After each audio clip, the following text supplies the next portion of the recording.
Hi,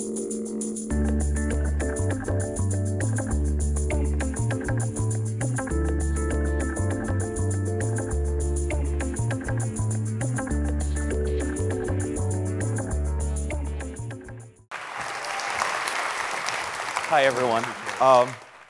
It's always a bit intimidating to speak at a public event. It's extraordinarily intimidating to be speaking after the folks that have been part of this session because some of them, like Ala, I've known online since 2005, 2006. I was part of the one of the online protesters that part of an advocacy campaign that tried to get him out of jail 5 years ago. But he and I had never met before until last night. And so it's incredible finally being in a place to start meeting these people who actually took part on the ground in the revolutions.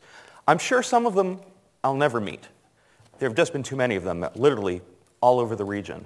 There's one I do hope to meet, though she hasn't actually participated in the revolution, and that's because she was born this weekend. Her name is Maya, and she was born in Libya. One of many children, I'm sure, born in Libya this weekend. But her parents were Mohammed and Perdita Nabus. I don't know if these names mean anything to you, but I hope they will in the few minutes that I have here. If you remember, as the revolutions proceeded first in Tunisia and then in Egypt, suddenly there was a spark, and it was almost like overnight protests were starting in other countries simultaneously. And so one of those countries was Libya, and as was the case in Egypt and elsewhere, they declared a date on their calendar in which they wanted to start their revolution. I put it in Outlook, so I made sure I wouldn't forget it. And the handful of people who were online, like Jillian said, 5% of the population at most, was online, and that's before all of this started. But a handful of these people started to document and share what they were seeing as the protests grew and grew and grew. And one of the first people doing this was Mo Nabus. When Benghazi was in the process of being liberated, he and some others managed to jury-rig a satellite internet connection, and they set up this homegrown studio. And he decided to become the equivalent of Radio Free Benghazi.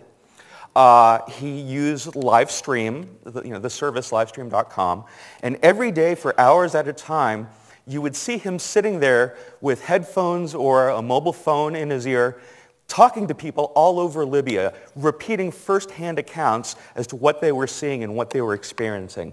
And when they were having the conversation in Arabic, there'd be a chat room and people would be translating it in real time.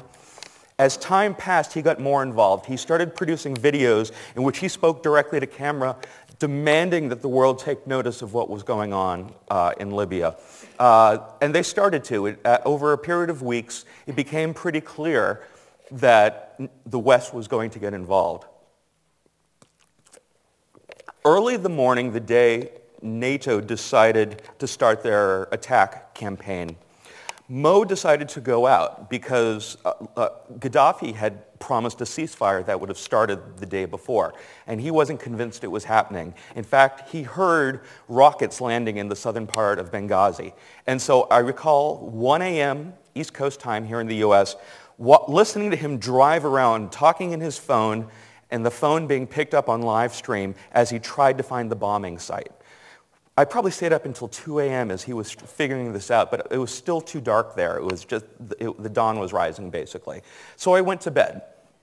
I woke up early, probably around 6:30, just to see where things picked up, and there was a video loop playing showing Mohammed walking around a house that had clearly been hit by a missile, and there was blood in the bed of a children's room.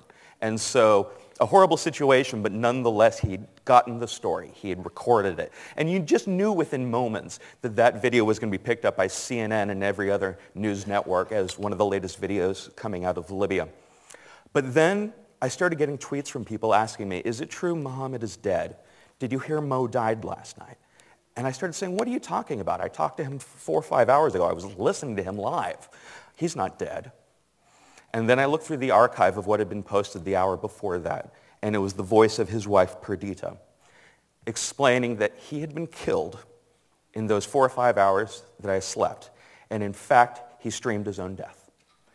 He had gone out after that assignment that he had given himself, and he went down to another part of southern Benghazi, and he wanted to see an area where there was supposedly a firefight taking place. He showed up in a pickup truck with his uncle. The uncle didn't think it was safe, so we tried to go back, and Mo said, "Go back without me. I'll be all right here."